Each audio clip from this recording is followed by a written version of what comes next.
Hey everybody, what is up? It is Cory and Mark with DBSDecks.com. We are reviewing blue cards, and here is the first of the blue cards. So, we got Call of Justice. This is one of the Desire cards. Actually, this is the Desire card for blue. And Call of Justice reads, permanent, this card gains Desire in all areas. Activate main. Your leader card is blue Shenron card. Choose one of your leader cards and switch it to active mode. How do we feel about this card? It's actually like a really cool card. Obviously, the combinations going with the go-on leader that we have that gives itself all sorts of boosts and everything like that. So just being able to attack again with the leader is really strong, especially when you can play it for free if you need to. Yeah, I can go with that. I think it's nice. It gives us that little extra bonus. So, solid card on a grade of A to F. I would say I'd probably give like a B. It's not like it could potentially be a game changer, but not really like so overpowered that it just completely breaks the scale or tilts it in one direction one way or another. So yeah, I mean, it's just a pretty nice interaction. We've not had a lot of untapped leader type stuff, so right. So yeah, that's kind of good, something new and fresh here.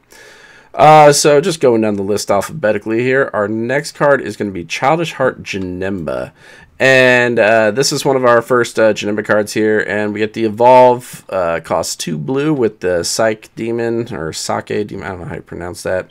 It has Barrier, and then it has an Activate main for 1 blue. Choose up to 1 Janemba card from your deck and send it to your Warp. Then shuffle your deck and place this card at the bottom of its owner's deck. Choose up to 1 Janemba card with an energy cost of 4 in your Warp and play it. So, I don't really have an opinion on this card, just mainly because I haven't looked at the rest of Janemba, but I think it seems like it's a solid start for the rest of the Janemba. Yeah, the whole Janemba line is a lot of like cycling through and sending stuff to the Warp, then dropping from your hand, or sending to your hand and pulling from the Warp or the drop area. The whole point is like really cycle through them. So I mean, you need to start Childish Heart Janemba is the second in the line technically. Oh, really? It evolves off the little 1-drop Psyche Demon. Oh, it does, yes. Yeah. So, I mean, I guess it's good, though, because you can go like the 1, the 2 drop, and then, you know, kind of play it out from there. Seems like it'd work well if you had Objection, though, because you kind of boost that and then kind of get your evolves out ahead of time. So yeah, ideally, like, if you're running a leader that has access to, like, I mean, obviously you're running blue, so you've got Unyielding and things like that. You could get the 4-drop out on turn 2. You could, couldn't you? Yeah, that's true. All right, so we'll start with that. On that note, though, let's go ahead and actually take a look at the Psyche Demon, where he is just auto. When you play this card, choose 1 and look up to the top 7 cards from the top of your deck. Choose up to 1 Janemba card among them, add it to your hand and shuffle your deck, or look at up to 1 card from the bottom of your deck, choose up to 1 Janemba card among them, and add it to your hand and shuffle your deck. So that's kind of neat. I like that. You know, he's got. I like a 1-drop that's got multiple options, right? So he's not completely dead late game. Right, and again, he just works with the Janemba line. One of the Jamembas goes to the bottom of your deck whenever you do something, so it's just the whole cycle. Yeah, and that's pretty sharp. I do like the bottom of the deck thing. It's a lot of fun, though. And then if we continue down the Janemba line, we go and find the 4-drop, which is the Phantom Strike Janemba. And this one he's a rare. A lot of fun here. Critical auto. When this card is sent from a battle area to a Warp, choose up to 1 of your opponent's battle cards and send it to its owner's Warp. Then look at the bottom of your deck and add up to 1 Janemba card from it to your hand. Then shuffle your deck. Activate main. Send this card to its owner's Warp. If your opponent has 4 or more energy and Janemba card isn't in play in your battle area, choose up to 1 Janemba card with an energy cost of 5 from your hand and play it. So again, this goes along with the Janemba line, but how do we feel about just like, I kind of feel like the having 4 more energy is kind of an easy hit there. To bring in one of your opponent's 4 more energy cards. Yeah. Yeah. Yeah, I mean, again, it's just trying to work through the line, which the end pieces are fine. He has critical, which is really nice. Yeah. They are being super restrictive on him. If you notice, he's 4 spec cost blue. Mm-hmm. So they really kind of want to limit you to almost like a mono blue deck with the Janemba line. Right. Which I think is really smart too, because as we've seen with previous lines of play, such as the Majin Boos or even furthermore Cell, the cost of getting those evolutions off was barely anything. And, so for having the line being something restricted where it's like you have to have the 4 energy, you have to have the a mono blue deck, essentially, if you want to hard cast them for any reason whatsoever. And again, if you look at the Janemba leader, you don't have the untap or anything like that. Being as restrictive as it is, I think potentially gave a nice controlled, feature that really tied all this together, and made it, not overpowered in the metagame, but at the same time, it allows us to kind of have a solid archetype out there that's still fair and balanced. Right, and this lets you cheat a guy out, but it's not like so busted where you're cheating out a 5-drop on turn 2. Because that's where we're looking at getting up into the 4-drop off the Childish Janemba. Right, exactly. So it's Bandai having some restraint. Which, yeah, we haven't seen a whole lot. And again, I think their design team did really, really well on that one. And speaking of the 5-drop, that is where we get into the super rare, which is Infernal Chain Janemba, and this also has critical. It has, when you play this card, you can't play Infernal Chain Janemba for the duration of the turn, so this is nice because you can't stack them. And then it has activate main sparking 10. This skill takes effect when you have 10 or more cards in your drop area. Place this card at the bottom of its owner's deck, and if your leader card is Evil Incarnate, choose up to 1 Janemba card from your warp with an energy cost of 4 and play it. So that's kind of neat. It basically sets you up for next turn, which is good. But I also like how, again, they have the auto of when you play this card, you can't play Infernal Chain, so they made it so, you can't break that right off the bat. Right, and none of them have barrier, so they're really, they're kind of controlling them to an extent. So if you're going to, go all the way up and hold it off to the next turn, you're going to get punished, theoretically, if they can find a way to kill it. Right. So it's really more controlled. Yeah, and then it's... No, go ahead. It's sparking 10. So again, it's another kind of deck that's kind of wanting to restrict you from playing overwhelm cards. Exactly. And like I said, and the thing that's nice about it too is you still get the attack off, and it's not double strike, it's not triple strike or anything. So it's a kind of a slow roll with the chain. And you go for the attack, you take it, comes back, and then you're like, all right, well, now I got that 4-drop again. And then that's where you get the Psych Demon that says, all right, well, now I can look at the bottom of my deck. Okay, there's my 5-drop. And then, you just rinse and repeat the cycle. It's nothing terribly difficult to pull off. And again, since they don't have barrier, there's that heavy restriction where you have the risk of, losing everything. And, it looks like it's a really fun yet balanced archetype. So I think they did good with the Janemba. Yeah, overall, I mean, I'd give the whole line out of a A to F. They're a B, maybe a B plus. I'd say B. I don't know if any of them are game changing or anything like that, but they're a fun engine. It is, yeah, and I don't think it's going to be game changing, which is kind of a bummer. But yet we still have, I think, one more super rare to see, and we don't know what all the support is for the whole line yet either. Hoping for a PyCon. Yes, hoping for PyCon. So then we're getting out of the Janemba side. Now, Deadly Defender Vegeta is a 3-drop with a 2 specified cost. A barrier permanent during your opponent's turn. If your leader card is blue and this card is in rest mode, your opponent's cards can't attack leader cards, and this gets minus 5,000 power. So this is just another awe-inspiring Vegeta type card, right? Yeah, every color's gotten one of these cards in the set. Yeah.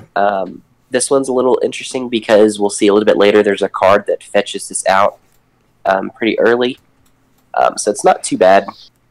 That's true. But this is, again, if you looked at the design notes that Bandai likes to put out, this is their response to aggro, right? It's making it so that your leader just can't be utterly destroyed, and you can Zensu Beam this card and protect it and all sorts of stuff.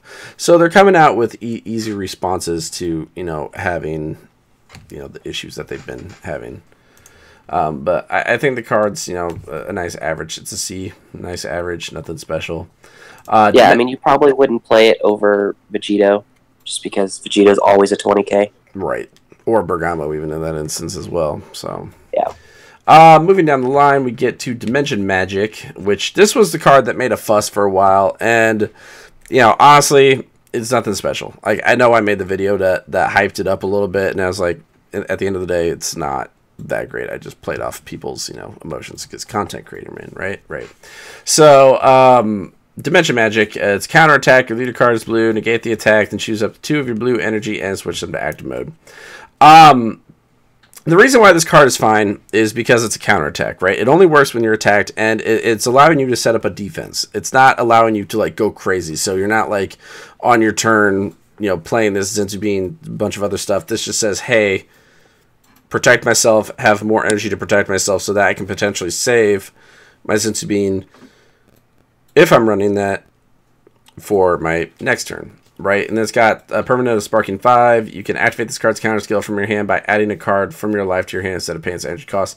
That was the only thing I didn't like about the card. I don't think they should have made it that free.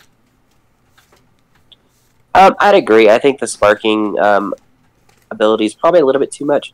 But I think overall, I mean, I think the card's a very good card. I just don't think it's as busted as everyone is making it out to be. Like, oh, this card's going to ruin the game. I think people are over-exaggerating. It's on defense. You're not going to get like a whole ton of value. And honestly, if I'm attacking you and then you play this card, I'm just going to be like, okay, cool, your turn. And now you just wasted all that value you just got. So right. And to go more on that value, I think even with the permanent Sparking 5, again, I don't like it, but it kind of reflects more of the blue pattern, right? Blue was supposed to be this this control variant, and they kind of got back to that, I think, which is kind of nice. And they're kind of getting away from the crazy aggro stuff, which blue was never supposed to be. And this kind of points us back in that direction of, no, this is what blue was to be. It's supposed to be more control. So they're getting back to their original archetype colors, which makes me really, really happy. Moving on now, we're down to the East Kai, keeping watch, and there's each of the Kais actually make an appearance, and this is the first one we're going to see. Auto, when you play this card, draw 1 card, and then another auto of during your turn, when your opponent plays a battle card, your opponent chooses 1 card in their hand and places it at the bottom of their deck. So I love this card. Just want to put that out there. Yep. This stops things like free Hans or the come into play combo cards.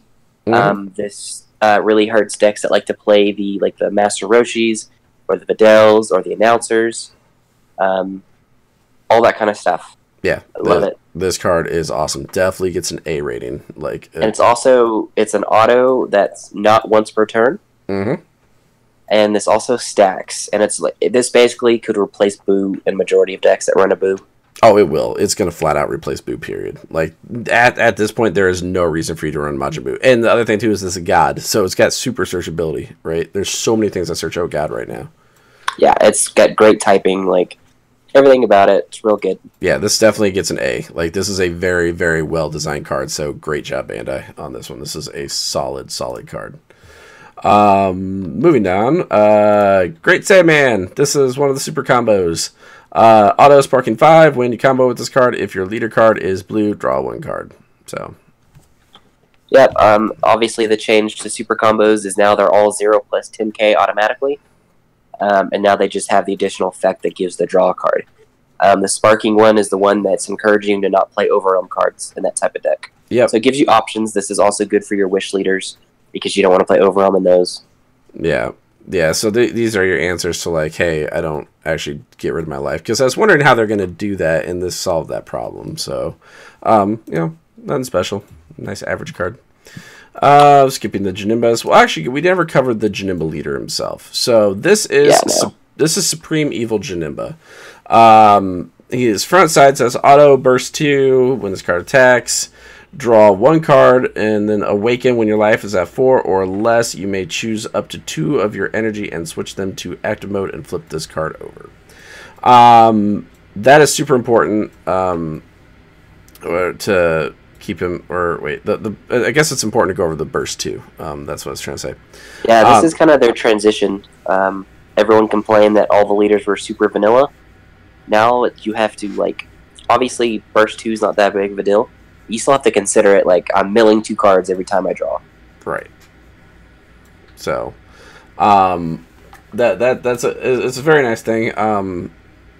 I think it gives kind of a balance to leaders now, where it's like, oh, I'm not just gonna get that free draw return. It's like you got to take a risk. Well, and also it's not restricted to a leader swing, just whenever this card attacks. Right, and that's also really nice. And the other thing too, it does help the sparking ability out, which in some decks can actually be kind of a pain, right? So it kind of makes that ability kind of go live a little bit easier. Which can be a good or bad thing, but I guess there's a trade. We haven't really seen it in action yet, so we'll have to wait until that happens. And then on the flip side, Supreme Evil Janimba, auto sparking 5. When this card attacks, draw 1 card, and this card gets plus 5,000 power and critical for the duration of the turn. I kind of gave some flack to this leader. It's all right. The only thing I don't like is that's just like it becomes like an automatic like 20k crit. So, I guess that's the only thing I don't like. But then activate main. Its ability is slightly decent. Choose 1 card in your hand and place it in the drop area. During this turn, when your opponent activates counterplay, they choose 3 cards from their hand and place it in their drop area. Yeah, and the big thing is it's counterplay. Everyone first read this card and like, oh my gosh, I can't negate.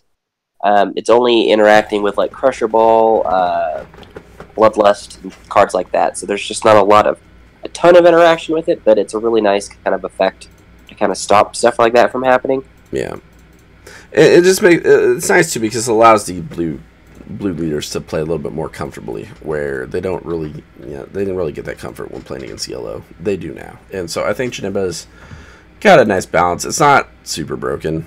It's nothing special for a leader. I'll just put that out there. Like, I'm not overly impressed with it, but at the end of the day, it's what can you do, right? Well, and it's only one of 2 leaders that can actually run the Janimba line, right? Because they're restricted to a Janimba or a evil incarnate leader. Yeah. So it's the backside's decent. Yeah, the other one was the Dash Pack leader too that they released, right? Yeah. Yeah. So. Kai Barrage, Sun Goten is another 1-drop. At the end of your turn, return this card to its owner's hand. It's a fun little quirk. Not really special. Yeah, Awakened Pan is just 1,000 times better. Yeah, this is probably one of the most useless 1-drops you could play. Nothing good. But it does interact with Kai Barrage Trunks, which you can allow. It keeps these things in your hand consistently so that you can do one of the Union discards. When you play this card, you may choose 1 card from your life, add it to your hand. If you do, choose up to one of your opponent's battle cards and return it to its owner's hand. So this card's actually not bad for a 2-drop, though. Yeah, it's not bad. Yeah, so he's a little bit better. He's just working up to Go Tanks. Exactly. And that's, I believe, what we get. Not next. No, that's a couple more cards down. Still in the case here at King Yema, Soul Supervisor. When you play this card, you may choose 2 non-black battle cards from your opponent's drop area and place them at the bottom of your opponent's deck in any order. If you do that, draw 1 card. This card is super freaking important right now in the meta because this actually, you don't even know how bad this is going to screw over a lot of things. This targets things, especially like right now with the announcer decks, or not the announcer deck, sorry, the Hercule decks, right? So everybody's been trying to fit Beyond Darkness Demigra. Great counter or something like that, right? Where it's like they have to have that 7. It's like, well, now they don't, right? Yeah, and it just messes with numbers. I mean, this card probably won't see like a ton of play outside of like some sideboards, but it's an effect that we've yet to see in the game where we're interacting with our opponent's discard pile. Right, which is something that's been needed for a long time. Like it really has been.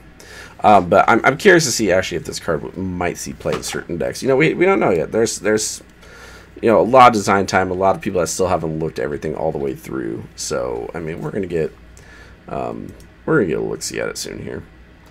And then North Kai, the next one to make an entrance.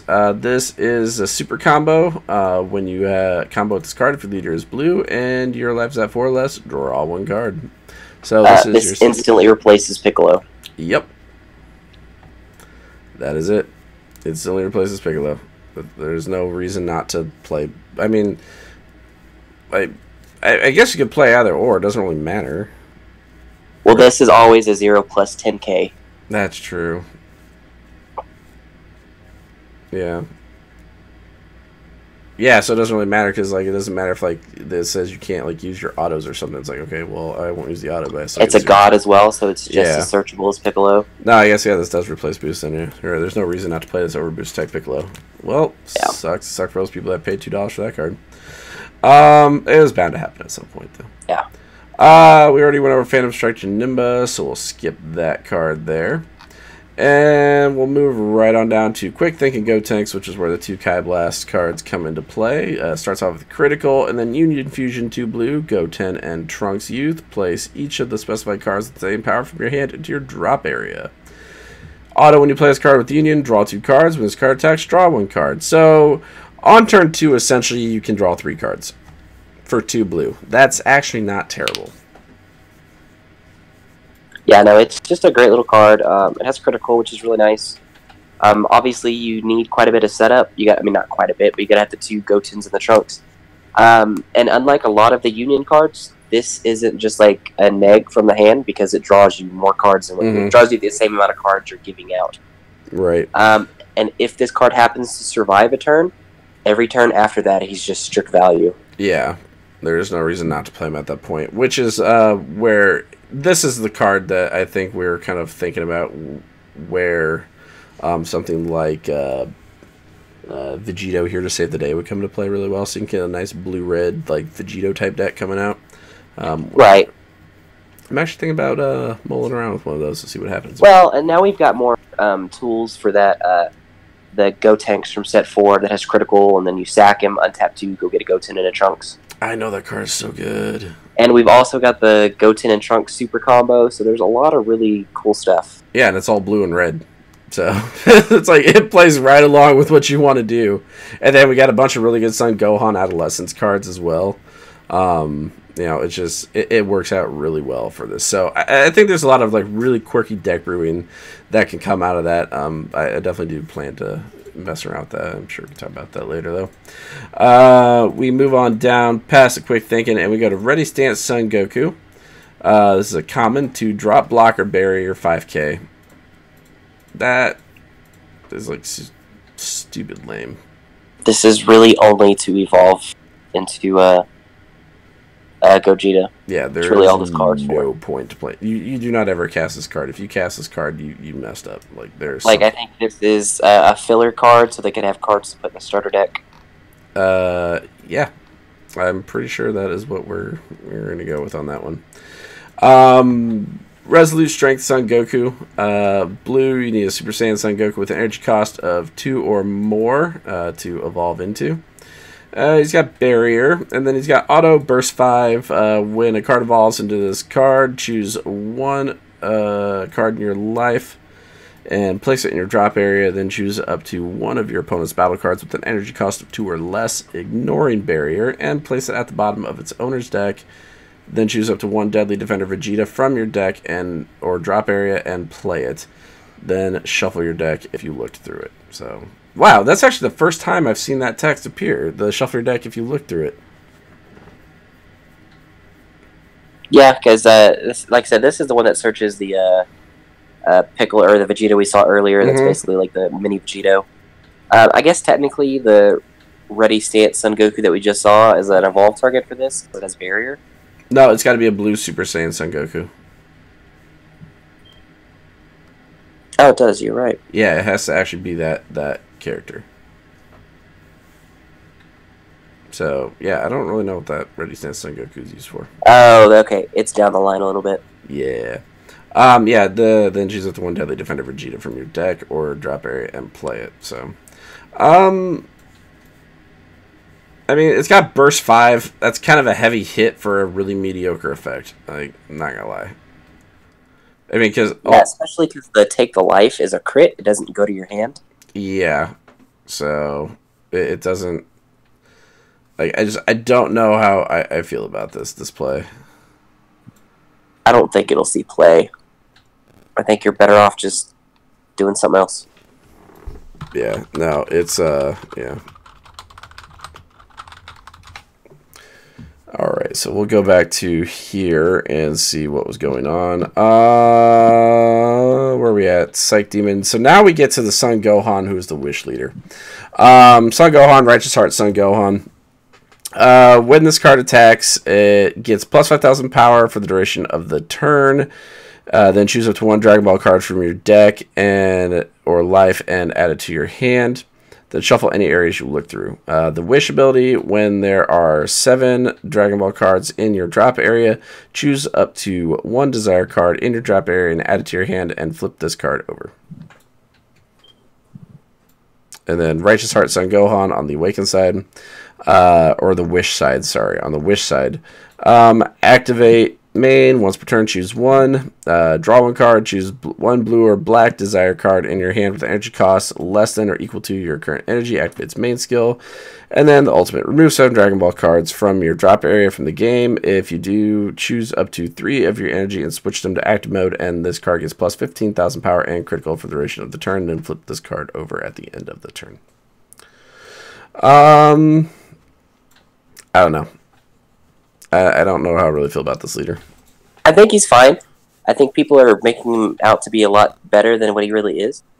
Well, no, that's what I'm saying. That's where I'm at. Like, it's just like, it's not anything neat. Like, it's like, it seems kind of mediocre.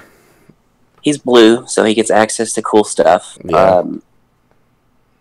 I mean, I think he's a mediocre Wish leader. Yeah. I don't think he's better than Shinron. You can play the Red Videl for free. Yeah, you're right. I don't think he's better than Shinron, and I personally don't think he's better than Frieza either. No, definitely not better than Frieza. Like, I'm going to throw that out there right now. No, he's just a mediocre Wish leader. Doesn't do anything special. So, yeah. I guess it's kind of okay. I like the card design for the Wish cards, though. I think those are kind of neat. Yeah, it's a good change. Yeah, but otherwise, yeah, nothing cool there. Soul Punisher.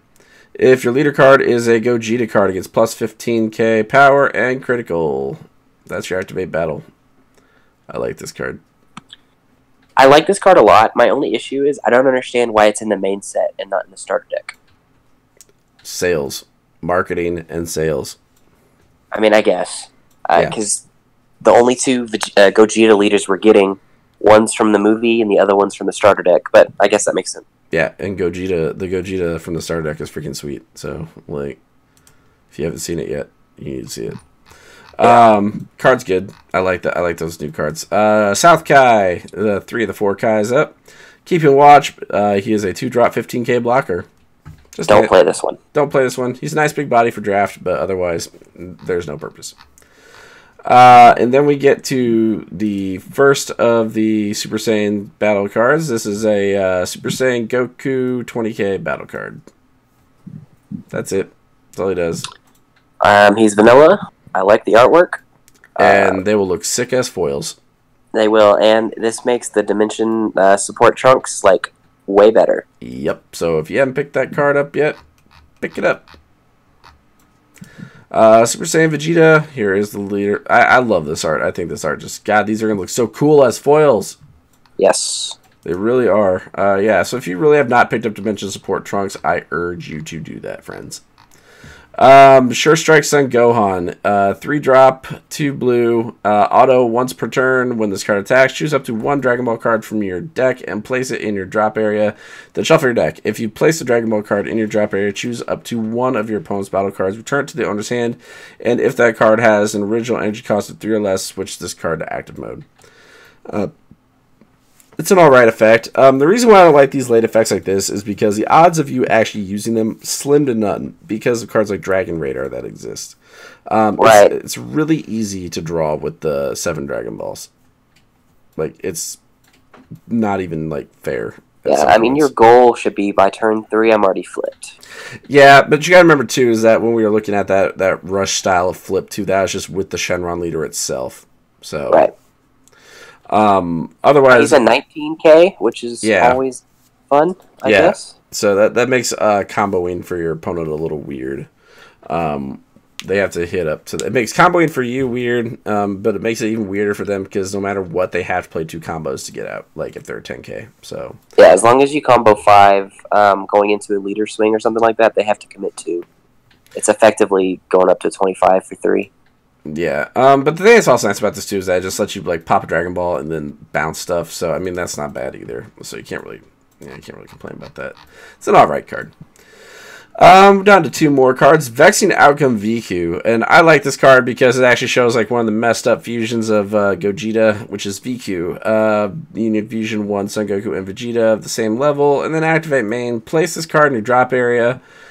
Choose up to 1 of each blue Super Saiyan Son Goku and Super Saiyan Vegeta cards with energy cost of 2 from your deck and add them to your hand. Then shuffle your deck, and if you play this card using Union Fusion, draw 1 card. So this card's actually super good. If you actually happen to open these 3, like if you happen to open this with the Son Goku and the Super Saiyan Vegeta in your hand and just pay the 1 blue, you'll get to search them back out and draw a card. So you like replace everything and cycle through your deck. This card's absolutely not terrible, but it's super conditional. But even on a 2-drop, it's still really nice. Yeah, and I mean, the only thing is it's requiring you to run the vanilla ones. Right. So it's basically a Mighty Mask, but if you're playing a Gogeta engine, it's not the worst thing in the world. This also, though, works for a Vegito engine as well. So this actually boosts, like, for example, this will boost the red Vegito leader, I think. I feel like this has a lot of potentially decent outcomes for, like, lower tier decks. It makes things, like, just really searchable. So I enjoy this card. The only negative is it's a 10,000 combo. That is the negative. Yeah. So otherwise, it's a cheeky card. I think it's got a fun effect. I think it could potentially see play. Not competitively, but definitely casually. But who knows? Well, we still got to see. We imagine there's probably a Gogeta SR. Oh, yes. So, depending on how good or bad that is, that is we know the Gogeta in the starter deck is really good. Yes, it is. So, there's potential there. Yes, that's very true. And then we get to the final of Weskai, Keeping Watch. This is the last of the 4 Kais, and he is a 1-drop with Barrier. Nado, when you combo with this card, choose up to 1 card in your opponent's combo area and return it to its owner's hand. So it is a Jocko. It's a blocker Jocko, or a barrier Jocko. Yep, barrier Jocko, so you can choose when you want to use him. You can drop him on the board, and he can chill. He's safe from cell chains and things like that, so potentially pretty good. Yeah, otherwise, he's pretty average. Yeah, he's just Jocko. But yeah, that is the blue cards. Overall, I'd say pretty solid line. Blue's not super broken for once. I'm really happy about that. Yeah, no, this is the most modest blue cards we've gotten in quite a while. Mm-hmm. Yeah. Nothing's like super over the top or anything like that, which is good. They needed to balance it out somewhat. Yeah, I am super, super proud of Bandai this time around, though. So, good job, guys. Good job. Anyway, this is Mark and Cory signing out. Let us know what you guys think in the comments below. We would love to talk about them. Otherwise, we will see you next time when Green comes out, because Super 17's a thing. Later. Later.